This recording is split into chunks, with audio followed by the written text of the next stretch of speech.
हसनपुर से राजद नेत्री विभा देवी ने थामा हाथी का दामन, जनसंपर्क अभियान तेज। पी न्यूज, जनता की आवाज जनता के बीच से। बिहार के समस्तीपुर जिले के हसनपुर विधानसभा क्षेत्र में इस बार का चुनावी माहौल दिलचस्प हो गया है। राजद की वरिष्ठ नेत्री विभा देवी को जब पार्टी से टिकट नहीं मिला तो उन्होंने लालटेन छोड़कर बसपा का दामन थाम लिया और हाथी के चुनाव चिन्ह पर मैदान में उतर आई है। जैसे जैसे 6 नवंबर की मतदान तिथि करीब आ रही है, विभा देवी ने जनसंपर्क अभियान तेज कर दिया है। वे लगातार गांव-गांव जाकर लोगों से मुलाकात कर रही है और हाथी निशान पर वोट देने की अपील कर रही है। विभा देवी ने अपने बयान में कहा कि राजद सुप्रीमो के द्वारा मेरे साथ घोर अन्याय हुआ है। इसका जवाब जनता वोट के माध्यम से देगी। जनता सब समझती है और इस बार माफ़ नहीं करेगी।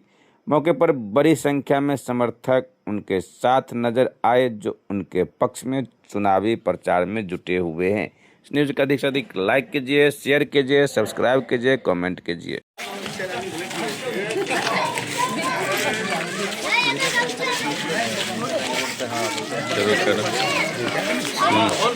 बाद में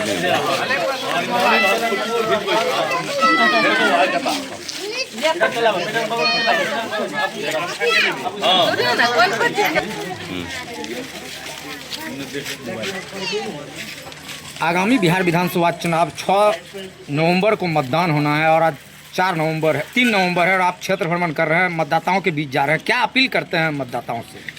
देखिए, अभी हम बहुजन समाज पार्टी बसपा से चुनाव हसनपुर विधानसभा 41 से लड़ रहे हैं और हम मतदाताओं से चुनाव चिन्ह हाथी छाप और क्रमांक संख्या 1 पर उनसे मतदान करने का अपील कर रहे हैं। आप तो मैडम बहुत पुराने, आप आरजेडी के थे, आप बहुत दिन से आरजेडी का झंडा ढोए, तो ऐसा क्या लगा जो आरजेडी को छोड़ के बसपा में आए? देखिए, पिछले मैं 20 साल से आरजेडी का समर्पित कार्यकर्ता थी और जिस समय 2010 से यहाँ पे आरजेडी का कोई नाम लेने वाला नहीं था, उस समय से यहाँ पे हसनपुर विधानसभा में आरजेडी को वजूद को बना के रखें। जो भी पार्टी का जितना भी मीटिंग सेटिंग होता था, कोई यहाँ का प्रखंड अध्यक्ष बनने के लिए भी तैयार नहीं होता था, क्योंकि 20 साल से बिहार में जदयू का सरकार है, तो जिधर सरकार रहती है उधर जनता रहता है। तो लेकिन मैंने बहुत मेहनत करके आरजेडी को वजूद के यहाँ पे बना के रखे। लेकिन जब भी टिकट मिलने का समय आता है तो लालू जी 15 में बोले कि सीट तो गठबंधन में चला गया है, 20 बोले कि यहाँ से तेज प्रताप लड़ेगा, और जब 25 का चुनाव आया तो परिवारवाद का बढ़ावा दे दिए। तो अगर आप घर में भी परिवारवाद करिएगा और छत में भी परिवारवाद करिएगा तो दूसरे कार्यकर्ता जो आपके पार्टी का झंडा उठा रहा है, क्यों झंडा उठाएगा? तो मैंने 20 साल तक पार्टी का झंडा उठाए और टिकट मिलने पर मैंने अब आगे इस पार्टी का झंडा उठाने का फैसला छोड़ दिया कि अब इस पार्टी का झंडा नहीं उठाना है, क्योंकि इस पार्टी में परिवारवाद को ही बढ़ावा दिया जाता है, न कि आम कार्यकर्ता को मान सम्मान का ध्यान रखा जाता है। इसलिए मैंने इस पार्टी से रिजाइन देके और बसपा से अभी हसनपुर विधानसभा 140 से चुनाव लड़ रहे हैं। बार बार आरजेडी के आला अधिकारियों के द्वारा आपको धोखा दिया गया है, 3 बार टिकट के नाम पे ठगा गया, यही ना? जी हाँ, हमको ठगा गया है और समर्पित कार्यकर्ता के इस पार्टी में अब कोई मान सम्मान नहीं है, कोई जगह नहीं है। मेरे जैसे लगभग 150 कार्यकर्ता हैं जो पार्टी के द्वारा ठगा कर, पार्टी के द्वारा तिरस्कार होने पे अभी सब किसी न किसी दल से, निर्दलीय से पूरे बिहार में अपने भाग्य को आजमा रहे हैं और जनता के बीच जा रहे हैं।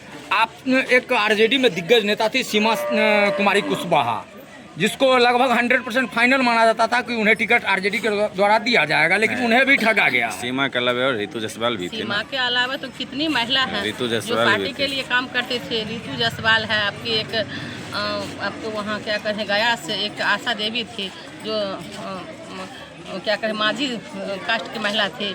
हम हुए, कितना महिला है इस मतलब पूरे बिहार में, कम से कम ऐसे हम लोग 15-20 महिला होंगे जो अपने परिवार को छोड़ के दिन रात पार्टी के लिए लगे हुए रहते थे।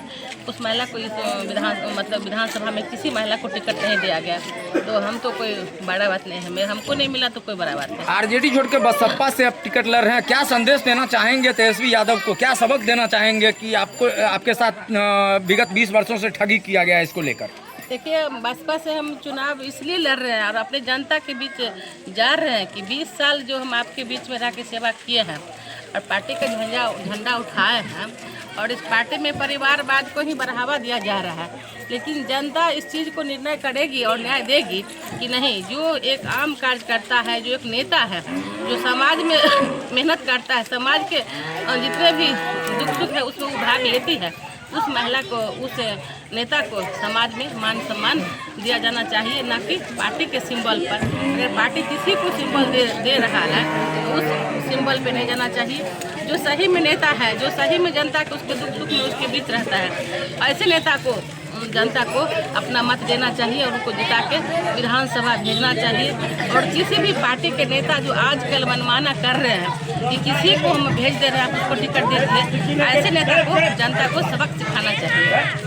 क्षेत्र भ्रमण के दौरान कैसा समर्थन मिल रहा है मतदाताओं का? क्षेत्र भ्रमण के दौरान मुझे जनता मालिक का अपार समर्थन मिल रहा है और 14 तारीख को देखिएगा कि यहाँ से हम विजय घोषित होकर, हसनपुर विधानसभा से विजय घोषित होकर हम विधानसभा में जाएंगे।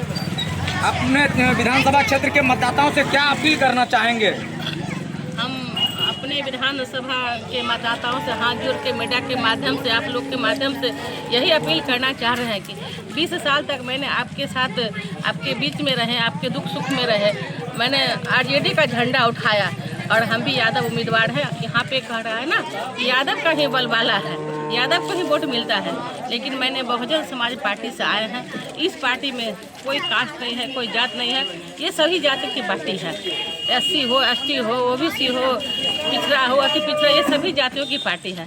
तो एक बार आप मेरे पार्टी को मान सम्मान करते हुए, मैं जो आपके बीच 20 सालों तक रही हूँ, इसका मान सम्मान करते हुए मुझे अपना मजदूर देने का कृपा करेंगे और 6 तारीख के 1 नंबर चुनाव चिन्ह हाथी के छाप कर बटन दबाकर मुझे यहाँ से चुनाव जिताकर विधानसभा भेजने की कृपा करेंगे। हसनपुर विधानसभा की मतदाता आपको अगर विधानसभा भेजती है वोट करके, तो आपका पहला उद्देश्य क्या रहेगा? हसनपुर विधानसभा के विकास के लिए क्या काम कीजिएगा?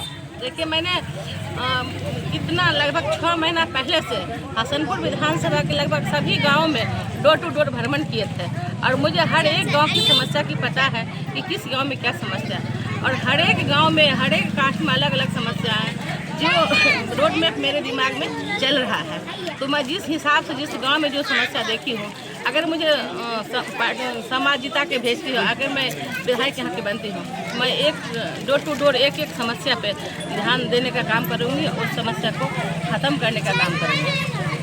यहाँ पे बहुत सारे मंदिर मस्जिद ऐसे हैं जिसका बाउंड्री वाल नहीं है। आप पिछले दिनों एक बार चर्चा किए थे कि अगर हसनपुर की जनता मुझे यहाँ से विधानसभा भेजने का काम करेगी तो मैं सबसे पहले हसनपुर विधानसभा में जितने भी मंदिर और मस्जिद हैं सबका बाउंड्री वाल करके उसका सौंदर्यीकरण का कार्य करूँगी। देखिए, मंदिर और मस्जिद हमारे समाज का धरोहर है और इस धरोहर को बचाना हम एक सभी जनता और प्रतिनिधि की जिम्मेदारी है। अगर मैं यहाँ से जीत के जाती हूँ तो जितने भी मंदिर और मस्जिद है इस विधानसभा में, सबका मैं बाउंड्री वाल और मंदिर का रंग रोगन और उनका जो सौंदर्यीकरण होता है, सबसे पहले मैं उनका काम करूँगी और हर एक मंदिर में एक पुजारी का, चापाकल का, पानी का, सबका मैं व्यवस्था करवाने का ये मेरा पहला प्राथमिकता रहेगा। हसनपुर विधानसभा में पहली बार एक साथ 3 महिला प्रत्याशी चुनावी मैदान में है, इसको लेकर क्या कहना चाहिए? देखिए, ये जनता तय करेगी कि कौन महिला मेरे साथ चुनाव के बाद भी मेरे साथ दुख सुख में खड़ा रहेगी। क्या ताला लगा के कोई दिल्ली या कोई पटना चले जाएगी? और विभा देवी एक ऐसी महिला है कि चुनाव खत्म होने के बाद भी उनके सुख दुख में उनके बीच रहेंगे और वो जब खोजेंगे, जब फोन करेंगे तो उनके लिए हम अवेलेबल रहेंगे। तो ये निर्णय तो जनता को लेना है। कल प्रशांत किशोर जी का आपके रोसड़ा में एक दौरा था जिसमें उनके द्वारा ये बात कही गई थी प्रधानमंत्री नरेंद्र मोदी जी को कि बिहारी से वोट लेते हैं और गुजरात में फैक्ट्रियाँ लगाते हैं।